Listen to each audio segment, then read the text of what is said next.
یا رسول اللہ تبارک و تعالیٰ نے تو ہمیں بطور ہدیہ جو ہے ہم کو نماز دی ہے، اب تو ہم 2 رکعتیں نماز پڑھیں گے اور 2 رکعت نماز پڑھ کر کے اللہ تبارک و تعالیٰ کو منا لیں گے اور اللہ تبارک و تعالیٰ کے سامنے اپنی پریشانیوں کا اظہار کریں گے۔ اللہ تبارک و تعالیٰ اس 2 رکعت کے بدلے ہماری تمام پریشانیوں کو حل کر دے گا۔ اب ہمیں تو اللہ سے مانگنے کا ذریعہ مل گیا ہے، اب ہمیں تو اللہ سے بات کرنے کا ذریعہ مل گیا ہے، اب ہمیں تو اپنی پریشانیاں اللہ کے سامنے رکھنے کا ذریعہ مل گیا ہے۔ تو اتنا خوش ہوئے کہ جس کی کوئی حد نہیں رہی۔ وہ صحابہ کرام جو اس نماز کے لیے ایک دم جو ہے ڈٹ کر کے باقاعدہ عمل پیرا ہو کر کے اس امت کو دکھا دیا کہ دیکھیے اس نماز کے بدلے، اس نماز کی طاقت سے اللہ تبارک و تعالیٰ نے دنیا کے اندر کیسے اسلام کا پرچم لہرایا اور کیسے مسلمانوں کو جو ہے غلبہ عطا فرمایا، کیسے جگہ جگہ ان کو فتح یابی سے ہمکنار فرمایا اور کیسے ان کو جو ہے ان کے پرچم کو دنیا میں جو ہے گاڑ کر کے دکھایا۔ کس کی وجہ سے، کس کی بنیاد پر؟ یہ ہے عقیدے کی بنیاد پر،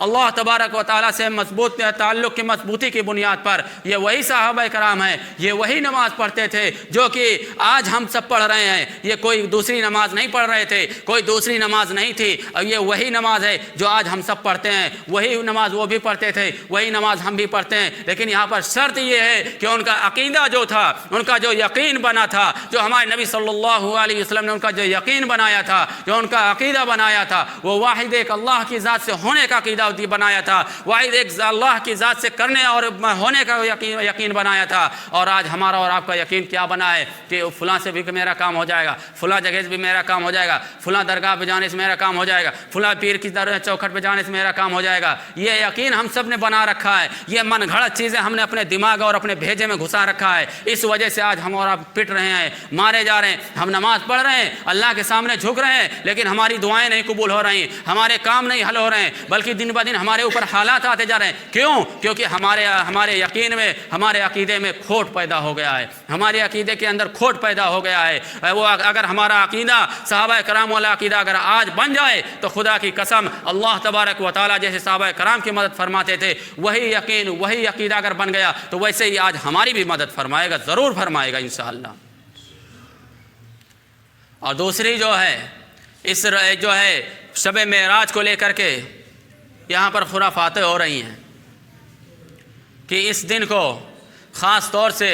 بہت سارے لوگ ہیں، عوام الناس میں بھی دیکھا جاتا ہے، اور میں کہوں تو جو ہے بہت سارے علماء بھی ہیں،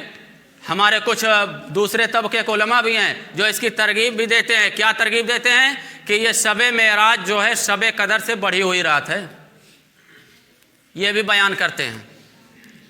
حالانکہ اس کے بارے میں جو حدیث وہ پیش کرتے ہیں وہ ضعیف روایت ہے،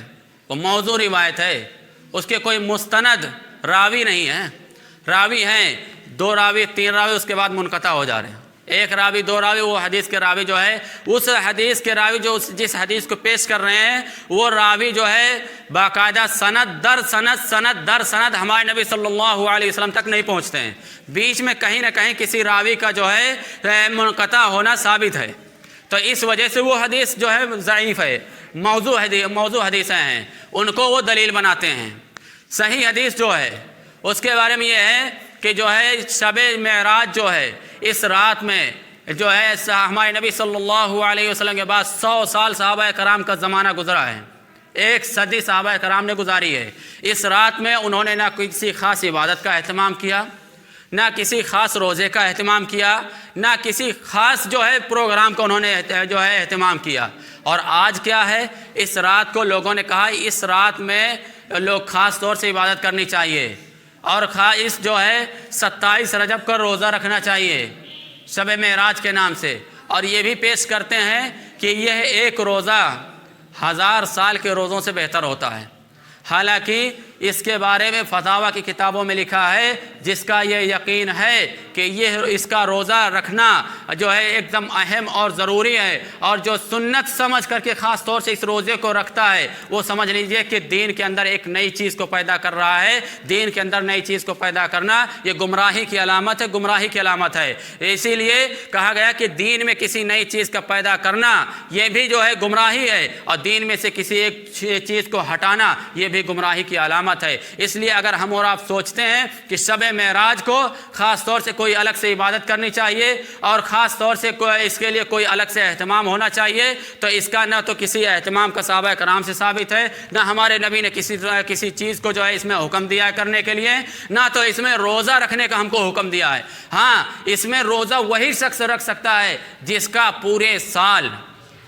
سال پیر اور جمعرات روزہ رکھنے کا اہتمام رہا ہو، پیر اور جمعرات کا روزہ رکھنے کا جس کا پورے سال اہتمام رہا ہو اور یہ پورا سال کرتے چلا آ رہا ہو، جیسا کہ ہمارے نبی صلی اللہ علیہ وسلم پوری زندگی اکثر و بیشتر جو ہے اپنی زندگی کے اندر پیر اور جمعرات کا روزہ رکھا کرتے تھے۔ تو اگر کسی نے اپنا یہ معمول بنا رکھا ہے اور واقعی میں اگر شب معراج یہ جمعرات یا پیر میں پڑ گئی تو وہ رکھ سکتا ہے، اور جو پورا سال روزہ نہیں رکھتا ہے صرف رمضان میں رکھتا ہے، وہ خاص طور سے اس مہینے میں اور جو ہے شب معراج کے نام سے روزے رکھتا ہے، تو وہ سمجھ لیجئے کہ وہ ایک نئی بدعت کا ایجاد کر رہا ہے، وہ نیا فتنہ ایک دین کے اندر پیدا کر رہا ہے، اس کے روزے کی کوئی اہمیت نہیں، اور اگر سنت کا لیبل لگا رہا ہے تو یہ ناجائز اور حرام کام کر رہا ہے، وہ یہ ناجائز کام کر رہا ہے، اس کے کوئی ثبوت نہیں ہے، کوئی دلائل نہیں ہے۔ اس لیے اگر آج تک ہم سب نے یہ سوچ کر کے اس میں کسی خاص چیز کا اہتمام کیا ہو یا عبادت کا اہتمام کیا ہو، اور دوسری چیز یہ ہے کہ بہت لوگ تو اس میں عبادت کے جو طرائق بتائے ہیں، جو طریقے بتائے ہیں کہ اس شب معراج میں جو نماز پڑھنی ہے، جو ہم کو عبادت کرنی ہے، اس میں کچھ لوگ خاص صورتوں کو بھی اس میں انتخاب کر لیے ہیں کہ اس میں پہلی رکعت میں یہ صورتیں پڑھنی ہیں، دوسری رکعت میں یہ صورتیں پڑھنی ہیں، تیسری رکعت میں یہ صورتیں پڑھنی ہیں۔ یہ سب بھی بے بنیاد ہے، اس کی بھی کوئی اصل نہیں ہے، ان سب چیزوں میں بالکل بھی نہ پڑے اور ہرگز مت پڑے۔ آپ لوگ وہی کریں جس کا اللہ تبارک و تعالیٰ نے اور ہمارے نبی صلی اللہ علیہ وسلم نے حکم دیا ہے، اور اگر اس میں کسی خاص صورتوں کا یا خاص عبادت کا اہتمام ہوتا تو ہمارے نبی صلی اللہ علیہ وسلم صحابہ کرام کو ضرور بتاتے، اس چیز کو چھپاتے نہیں، اور اگر صحابہ کرام کو اس چیز کو علم ہوتا تو اس امت تک اس بات کو ضرور پہنچایا جاتا، بیچ میں اس چیز کو حذف نہ کیا جاتا۔ اس لیے ہم سب کو چاہیے کہ ہم سب صحیح دین پڑھیں، صحیح کتابیں پڑھیں اور صحیح معلومات لیں اور اپنے صحیح علماء سے اپنا رابطہ قائم کریں۔ ایسا نہ ہو کہ ہم غیروں کے طریقے پہ چل پڑیں اور من گھڑت باتوں کو لے کر کے ایک نیا کام کرنے لگے اور ثواب کی نیت سے کریں، اور نتیجہ اس کا کیا نکلے کہ ہم خود اپنے پیر پہ کلہاڑی مار رہے ہیں۔ اس لیے میرے بھائیوں